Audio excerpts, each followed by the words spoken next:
It's been 6 years since the original release of Dragon Ball Z Kakarot. Now, I don't know about you, but that number makes me feel really old. That said, the game you can buy today is not the same game you could buy back then. Not only did it keep getting DLC until this very year, giving it officially, 6 years of support? Yeah, it's 6 years old, so great math, Glob. That makes it one of the longest running Dragon Ball games of all time. And you don't think of Kakarot as one of those. But the game also got a ton of free updates, including a next-gen upgrade, revamping graphics, and cutting down on load times. In these 6 years, I didn't just finish and review the game. I got the Platinum, I reviewed all of the DLC, I even got a few speedrunning world records. If there's a game I know, it's Kakarot. I've been reviewing anime games for over 10 years as a YouTuber, but now I'm trying to become a verified reviewer on Metacritic, and for that, I need some good old-fashioned written reviews. This is my journey reviewing 50 games in 50 weeks, or until Metacritic accepts me. In my original Kakarot review 6 years ago, I praised its storytelling and combat system, but also said the game's too easy and side missions had terrible design. I gave it a C, which would be a 6 out of 10 nowadays.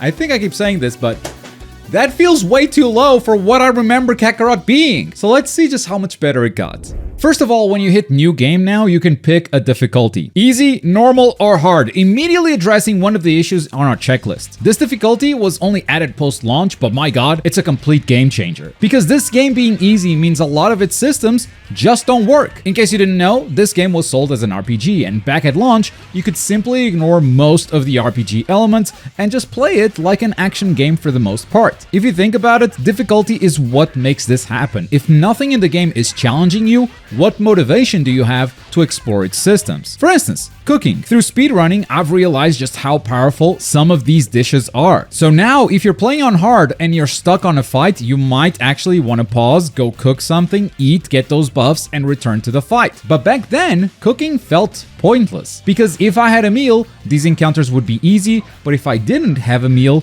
the encounters would also be easy. Nothing changed, and this would apply to most RPG systems this game has. I forgot mining was even a thing before I revisited the game today. That's how pointless some of this stuff was. Now, some of it is actually fun. For instance, I love the community boards. As you meet characters in the main story or finish side quests, you gain these soul emblems, which you can slot into different community boards. Linking certain characters gives you a bonus, which boosts that community board level, and that buffs wherever the board is buffing, from attack power to experience boosts. It depends on what you want to invest in. This is a really fun puzzle that keeps evolving as you get more pieces throughout the game and complete more side missions, forcing you to swap character spots, trying to maximize the buffs you want.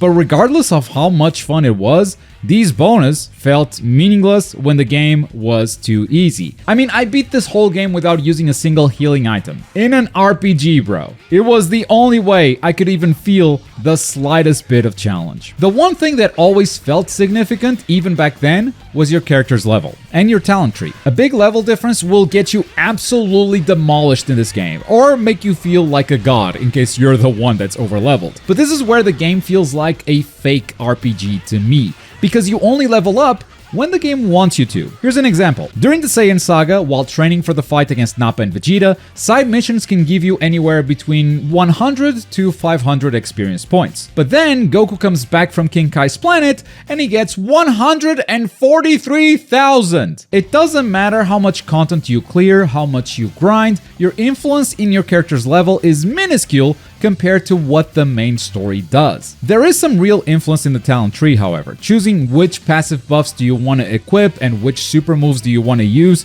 you can sort of create a build for your character that can feel unique and different from what other players are doing. Eventually, you will be able to unlock all of it, though be prepared for a very monotonous grind, because unlocking all of this is going to be very expensive, and not in Zenny, but in orbs. While flying around in the overworld, you can collect these orbs, and my god, you're going to spend a lot of time doing this. But are the new difficulty options good enough to make all of this relevant?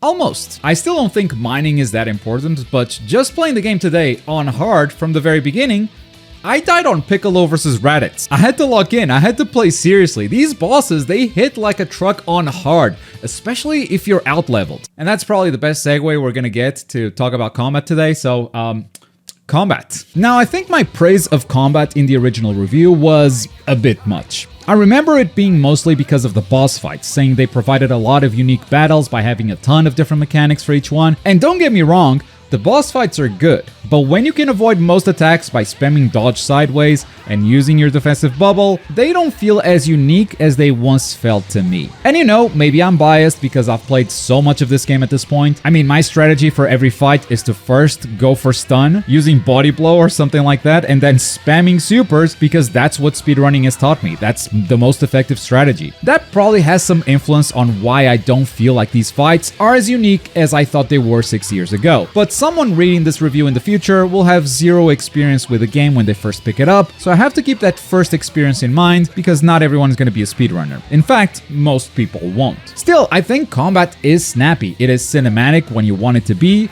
or when the story demands it. In fact, something I feel like it's very underrated in this game is how the environment reacts to these battles. Dust, rocks, water, everything flies in reaction to your attacks in a way that I would argue is better than any other Dragon Ball game out there. And it's a vital part of what makes this story so easy to be immersed in, and ultimately, that was this game's mission. I think Dragon Ball Z Kakarot is a very unique game. Despite being the 100th time we play through the Dragon Ball Z story, I think this game stands alone as the only one that can cater to both existing Dragon Ball fans as well as new Dragon Ball fans. You see, most Dragon Ball games retell the story in a very abridged way, because they're doing it for people who've already watched the show. But you could pick up Kakarot, having never watched a single episode of Dragon Ball Z, and come away knowing just as much as the average viewer. Something that a lot of Japanese VTubers actually did on YouTube, and their reactions to the story were exactly the same ones we had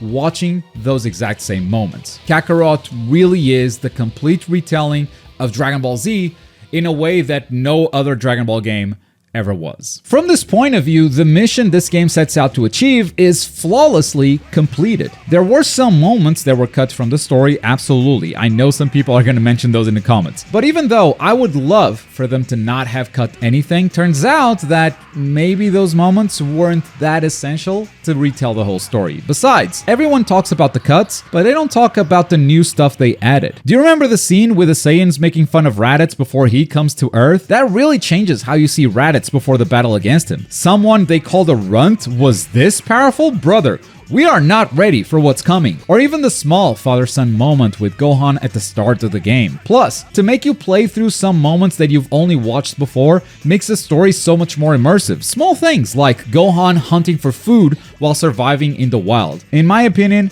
it more than makes up for all the things it cut. And they didn't just add things to the main story, they added a ton of lore to side missions. Now, after replaying a few of these, the original review was spot on. The design is really bad. But one thing I didn't mention is that they can also be interesting or funny in their writing. The gameplay is dog shit, it's fetch quests, it's filler battles, sometimes in really awkward places. For instance, Chiaotzu wants to train his telekinesis on Piccolo. Sure, so you fight against Chiaotzu, but Tien is also there, fighting alongside him, which is fine, except you unlock this side quest right after you defeat Tien in the main story. So now we're basically doing the same fight twice in a row. These kinds of decisions don't feel intentional. This quest feels like it only exists because they needed to justify giving you the Chiaotzu Soul emblem. Not much later, there's a quest with Yajirobe where Piccolo has to hunt 6 deer, when a few minutes earlier, we were doing just that as Gohan for the main story. The writing can be funny or interesting, like when Turtle stole Roshi's porn magazine, or you can check what Ader's doing in this day and age, but the quest design really isn't great. That said, it's definitely better than it was before, simply because load times are much smaller, so traveling between different zones is definitely a lot less annoying. And now to put all of this into writing. This is a game that I can easily describe in a video format where I can talk for as long as I want, but I think written reviews have to be really good at summarizing what really matters, because no one wants to read 50 paragraphs before deciding if they want to buy a game or not. And I think I know what I want to say about this one. The ultimate Dragon Ball Z story game with gameplay competent enough to not get in its way. It's crazy how much of a difference having difficulty options has actually made here, but Kakarot really went from a game with boring encounters to being challenging and engaging. Plus, reduced load times and years of playing this really gave me a new appreciation for what this game did.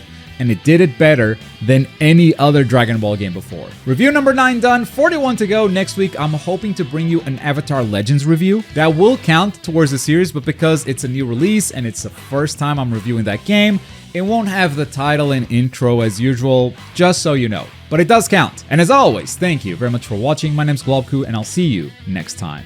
Bye.